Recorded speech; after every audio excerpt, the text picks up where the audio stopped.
السلام عليكم ورحمة الله. الجيش الروسي أعلن امبارح عن تدمير 4 راجمات صواريخ أمريكية هيمارس و4 راجمات صواريخ تشيكية فامباير وضرب مستودعات ضخمة تضم 800 صاروخ أرض وتم القضاء على مئات الجنود الأوكران ومرتزقة الناتو في رد انتقامي روسي على الهجوم الكبير اللي تم على أحد نقاط انتشار قوات روسيا في ماكييفيكا.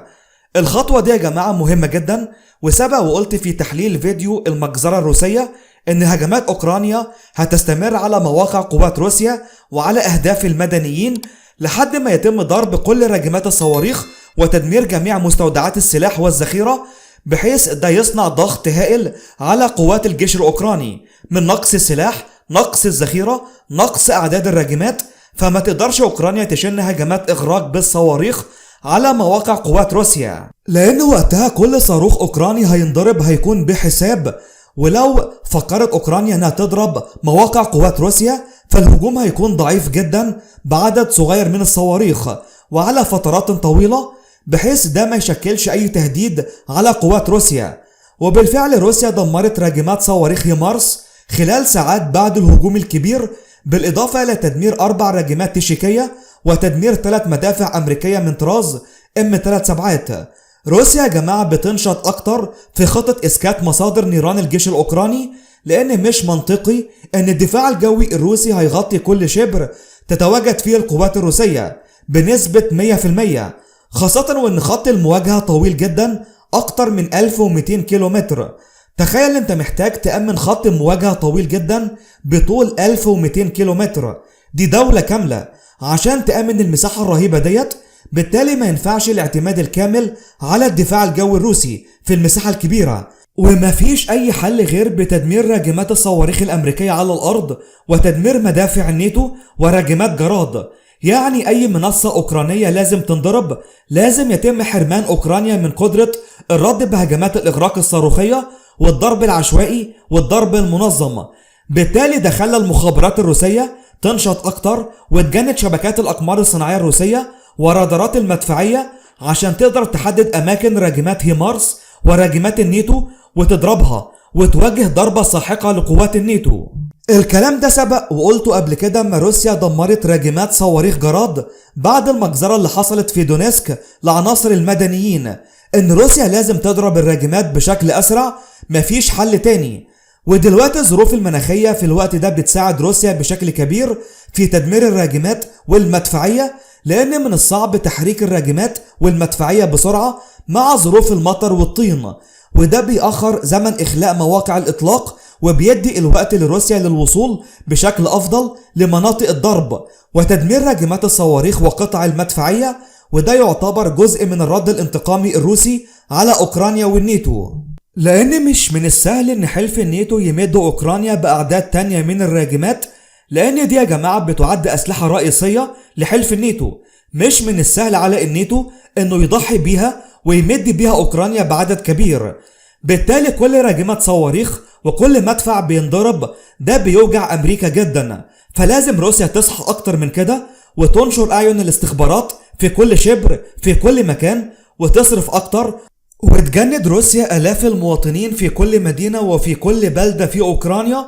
لازم تحركات اوكرانيا العسكرية تترصد بكامل الصورة، لازم كل راجمة صواريخ تضرب صاروخ على روسيا لازم تنضرب وتتدمر في نفس اليوم. لازم روسيا تنشر اكبر عدد من الطائرات بدون طيار عشان تراقب المجال الجوي في كل مكان، وبمجرد ما ترصد الدرونات مدافع او راجمات صواريخ على طول تضربها. تكثيف نشر درونات في سماء المعركة احد الحلول الممتازة والمهمة جدا، لانها بتراقب مساحات كبيرة في ساحة المعركة وبتحدد تحركات القوات الجيش الاوكراني بشكل هائل وبتكاليف قليلة جدا، وتقدر الطائرات بدون طيار تغطي مساحات كبيرة وتفضل في الجو لساعات طويلة. لازم تكثيف نشر درونات. الجزء الثاني من الرد الروسي الانتقامي اعتقد هو اللي بتخطط له روسيا دلوقتي، خاصة مع اعلان الجيش الروسي امبارح ان الفترة الجاية هتشهد دخول القاذفات الاستراتيجية الثقيلة بعيدة المدى في العملية العسكرية. احنا دلوقتي يا جماعة عارفين ان الجيش الروسي بالفعل بيستعمل القاذفات النووية في ضرب اهداف اوكرانيا باستخدام قاذفات توبوليف 95 وقاذفات توبوليف 22 وقاذفات توبوليف 160. طب ايه الجديد؟ ايه اللي يخلي روسيا تطلع تقول احنا هندخل بالقاذفات الاستراتيجية بعيدة المدى في العملية العسكرية في اوكرانيا؟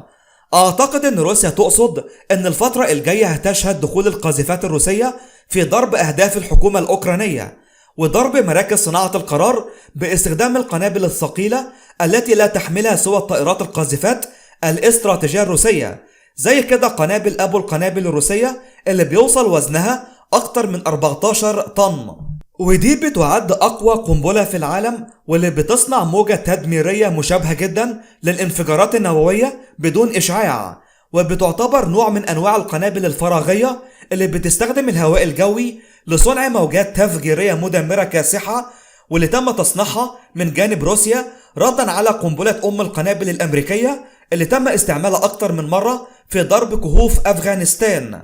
ضرب مراكز القرار في اوكرانيا ما ينفعش غير بالقاذفات الاستراتيجية، لان يا جماعة الرئيس الاوكراني زيلينسكي واعضاء الحكومة الاوكرانية موجودة في مقرات محصنة تحت الارض تم تأسيسها وانشائها في العهد السوفيتي، بالتالي عشان تضرب مراكز قرار موجودة تحت الارض ما ينفعش ابدا باستخدام صواريخ كاليبر او بالمدفعية، انما لازم بالقنابل الثقيلة المحمولة على قاذفات استراتيجية، بحيث القنبلة تخترق طبقات التربة العميقة وتوصل لتدمير مراكز القرار وتقطع رأس الأفعى. روسيا عشان تحسم الحرب السنة ديت زي ما قلت قبل كده لازم قاطع رأس الأفعى، يعني حتى لو حررت روسيا كامل المناطق الأربعة دونيسك لوغانسك زابورجيه وخيرسون، الحرب هتفضل مستمرة وأعمال القصف والتخريب والإرهاب هيفضل مستمر، وروسيا لن تجد الراحة أبدا، بالتالي مفيش حل لإنهاء الحرب بشكل حاسم غير بقطع رأس الأفعى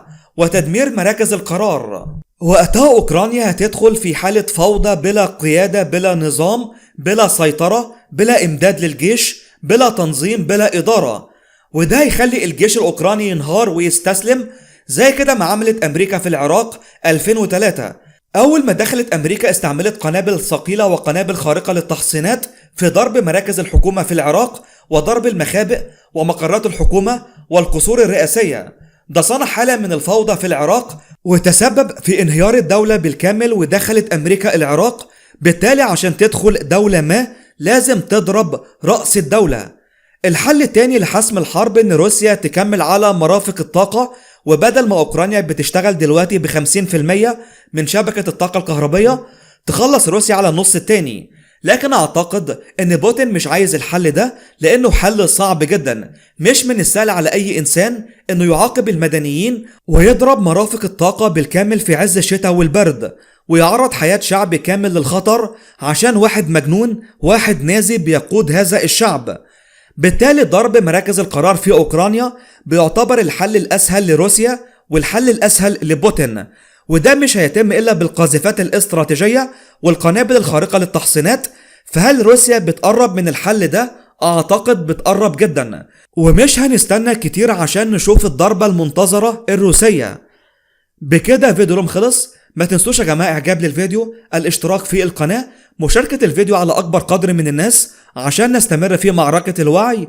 اشوفكم على خير ان شاء الله، والسلام عليكم ورحمة الله وبركاته.